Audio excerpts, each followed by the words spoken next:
And I think it's important that, like, if you are not given a catalyst like that, if you are not having something pushing you to grow and improve, and you don't have any outside force, like any people in your lives pushing you to improve, then you need to be self motivated enough and driven enough to push yourself. You need to be able to get out of bed in the morning and hop into a cold shower, or push yourself to go on this long hike when you don't want to. Like, if it really Yes. comes down to that, like, that is what life is about, is struggling and fighting and becoming better at the fight. The only piece is like getting so far ahead that you can be a warrior in a garden, you know? And I think, Yeah. like, people who don't push themselves, they end up facing a catalyst eventually, all of them. And wherever you think this happens, whether it's a direct result of them, neglecting certain aspects of the world, or if it's because something is like looking over us and, giving us opportunities to grow and improve, whatever you think is going on, at least in my own life, my own experiences, I've seen that people who need to grow and evolve, they have something coming for them. They have some Yeah. giant Herculean task that suddenly appears that they need to overcome to be the person they're meant to be, in a way, or to become a better version of themselves. And some people, when faced with those challenges, they crumble under the weight and it destroys them. And some people grow and become better.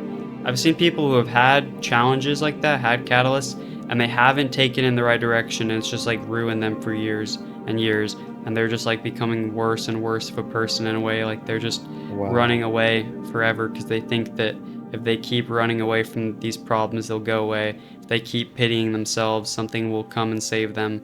But nothing's going to save you. You can't run away from death. You can't run away from problems. You can't run away from negativity. You need to fight into positivity, fight into light and love in the world. And yeah, I think once you realize that, that's the first step, but it's definitely easier said Yeah, than done.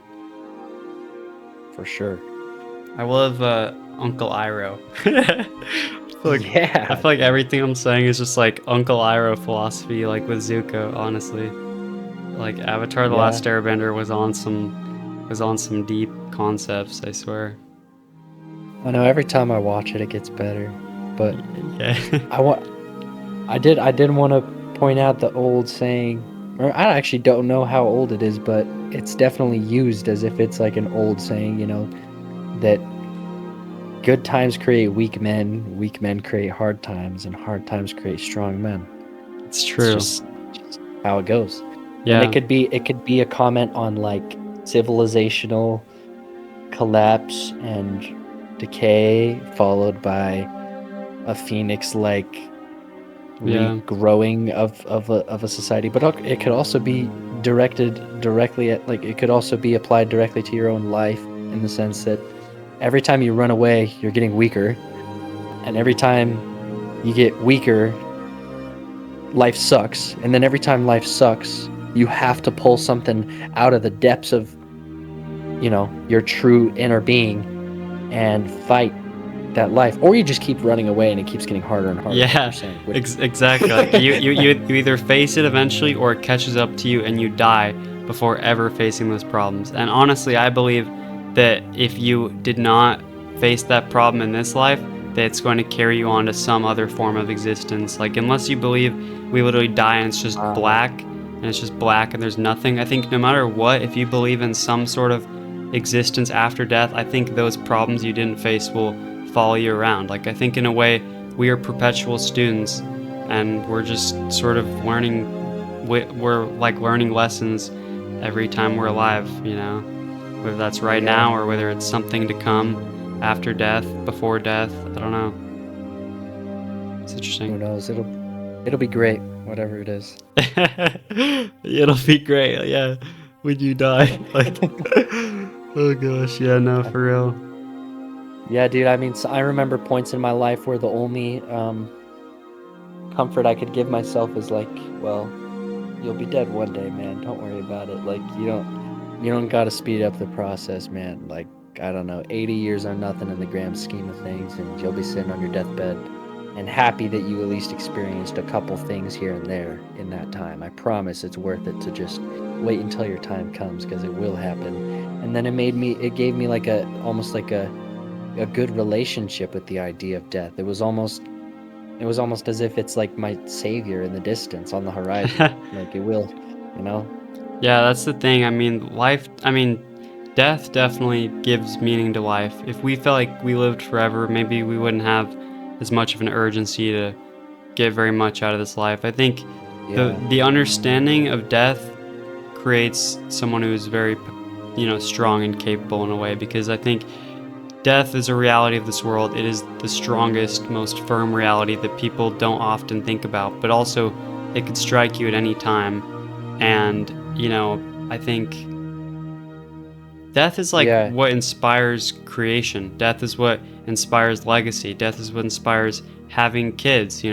Death is what inspires all great things, whether you are consciously aware of it or it's just affecting you on some subconscious biological level. I think about what you were saying before, like that old adage of like, yeah, like strong times create weak men. I think in a way it's like Hegelian dialectics. It's just like the pendulum swinging to and from. Like when something, goes wrong in one way, it sort of starts to like correct too far in the other way, and like thesis, antithesis, and it sort of creates like a perfect in between. Like I think with politics, it seems like how it goes is like one party, has a lot of power and they have some presidencies in the United States, and then like once they mess up eventually, or it's been long enough, it starts to swing in the other direction usually, and then it stays in this direction for a while. Like it just seems like Yeah. this world is constantly jumping between extremes, and there's some amount of time where it's in that middle, the perfect like balance that we're all trying to achieve. And I don't know, I find that interesting. Yeah, and it is really interesting. I think that the most important thing is definitely finding that balance for yourself. Whatever it Yeah. is that's acting upon you left and right, you need to balance them. But I did want to add that onto what I was saying earlier, that like when I was in that rough patch, and I was like, possibly considering taking my own life, I ran from that death. Because the point is to run from death, no matter what. It's to get as far away and as healthy and as deliberate as possible and as true to yourself as possible. And so I ran from that death towards the death in my future. I at least postponed it. I said, okay, well, screw this death. I'm gonna run to this death over here that's 60 years down the road. And then from there, accepting that death, I can be like, okay, well, I actually want to get farther away from that now.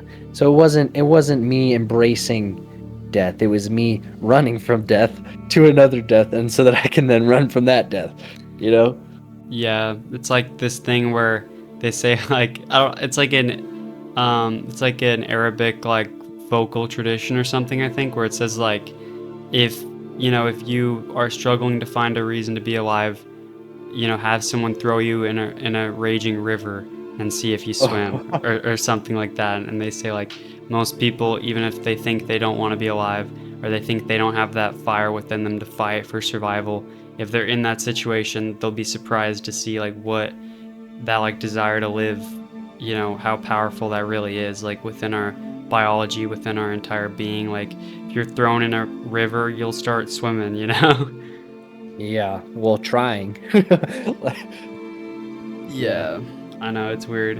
I feel like there's so much less we understand than we kind of like to think. It seems like each generation in history has thought they had some final, like firm idea of reality. They always think we have it figured out now. Like our forefathers, our ancestors, they thought they had it figured out, but we finally have it down. Like we know everything there is to know. And then like each generation, we just build upon that, and we're like, we don't know.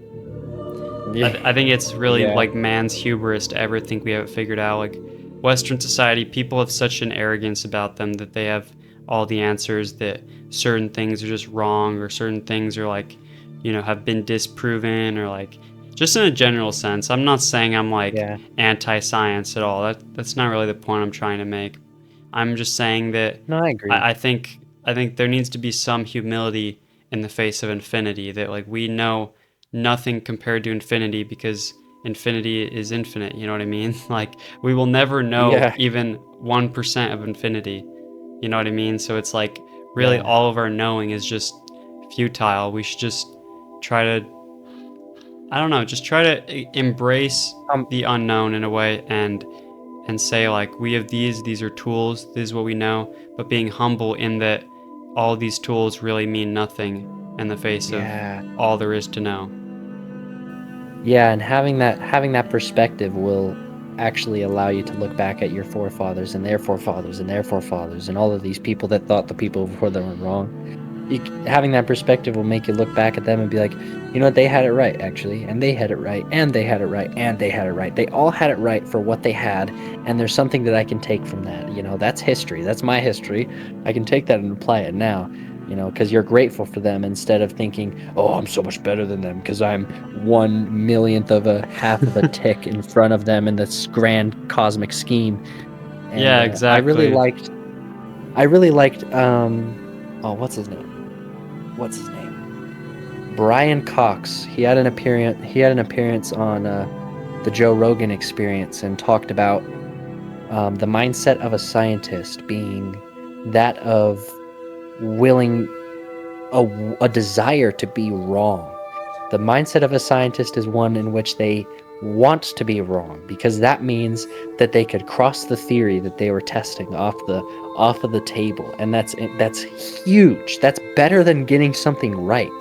That's like so these scientists are like, I don't know, they don't compete for who's right. If you're doing it to compete to be right, you're not going to get very far at all, and the first upset is going to throw you into oblivion, really. It's And so true. he And it's yeah. like there's an infinite amount of things that are like right, but there's not, I don't know how to explain this, but I guess it's like, if you know that something is wrong, then it's just wrong, you know what I mean? That's just not a possibility at all anymore. But if you figure out something is right, there's still like an infinity behind you that you have to work off of now, you know what I mean?